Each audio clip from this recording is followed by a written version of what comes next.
About the Long March? Well, that's in there pretty good. Yeah. Yeah. But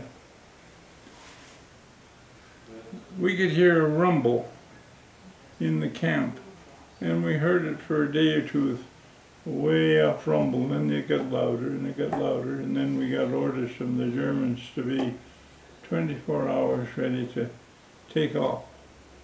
And then we got put on 4-hour standby. Wow. And then the one day they came in, and in the meantime they'd brought in the working parties from the country all around. And there was 26,000 men attached to our camp, but more than half of them were out on working parties. And they brought them all in, and then now we were like sardines. There was guys on the table, nice guys sleep under the table, and all it was just really crowded. And then we got the orders to march. And I don't know what time we took off, maybe 3 in the afternoon.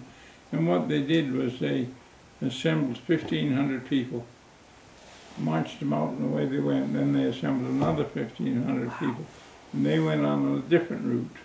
And that had happened in most of the day, and our group took off about 3 o'clock, and they marched us 35 kilometers that first day, and that evidently killed some of the guys off that hadn't been walking and exercising, and that was real tough on a lot of guys. I saw guys the next day, blisters on their heels that big around, trying to get their shoes on so as they could march again.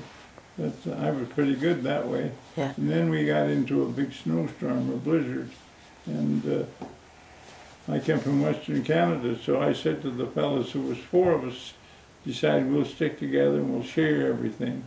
And I said to the fellas, take your shoes off and stick them inside your jacket, and then we can get them on in the morning. Oh, the next wow. morning there was dozens of guys.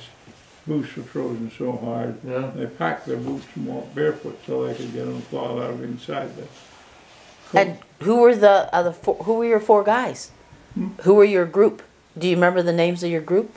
Yeah, Hawkins and Mayho and Thornhill.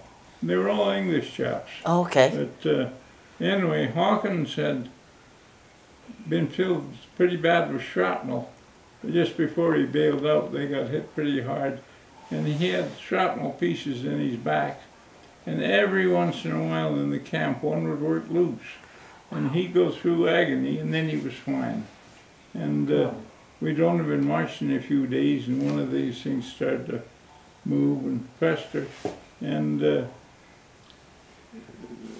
we stopped for a rest, and we contacted a French working party, and they said they'd look after him, and they did, and he got out later than we did, but anyway, he got home. Wow. So then the 3 of us stuck together, and we did anything we got, we shared. And one day Dizzy Mayho, that was what we called him, only Mayho in the whole British phone book. Real uncommon name, but anyway, Dizzy was so sick, he said he couldn't go on. So Dick and I split his little bit of stuff that he was carrying, and we took a side each, and we helped him along all day. And the next day he'd improve some so he could go on his own steam. That was fine. And a few days later, we had dysentery so bad, and then we had a kind of a bug going around. I don't know if it was flu or what, but I just couldn't scratch her eye. So they did the same for me. They took my outfit and they walked me one day, and the next day we had a rest, which was a boon for me. Then I could keep going. Wow. We never had to help Dick. He was a skinny Englishman, but anyway, we all 3 got out. And what happened to them after the war? To which? What happened to Dizzy Mayho after the war? He got a job. I went and visited him, and he got a job in London with the telephone, and he had all the telephone books for Great Britain in his office, and he worked for the telephone outfit. And the other fellow? The other fellow that helped you out, what happened to him? After? Thornhill? Yeah.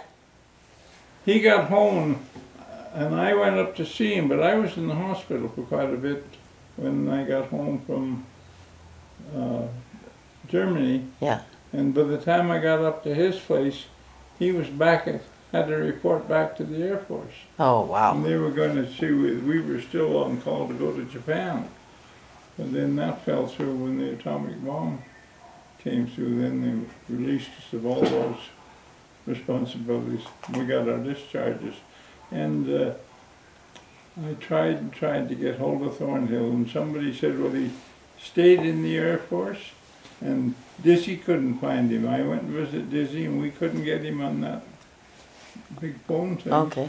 So what happened to him, I don't know, but he was a real English chap, spoke English. Well, he chummed around with a bunch of Canadians in prison camp. And when I went to see him, his sister met me at the train when I was going, they lived at Derby. And she said, what did you do to our Dick? He talks like a Canadian. That's cool. So I'll give you a check for these. Okay.